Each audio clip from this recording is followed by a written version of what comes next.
Di çarçoveya civînên Komîteya Wezîran a Konseya Ewropayê de siyasetmedarên Kurd li pêşiya Konseya Ewropayê daxuyaniyek çapemeniyê dan. Di daxuyaniyê de hat destnîşankirin ku divê ji bo rêberapo mavê hêviyê were naskirin. Her wiha bank li saziyên Ewropayê hat kirin ku berpisyariya xwe bicebînin.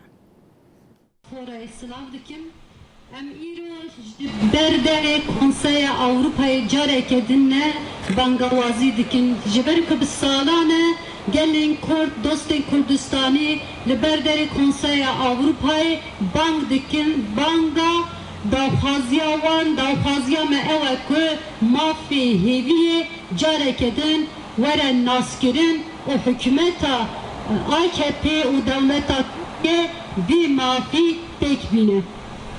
Em dizanin biryarê ku dadgehên Tirkiyeyê de hatine dayîn ne biryarê hukukî ne, ne jî têkiliya wan bi demokrasiyê re heye.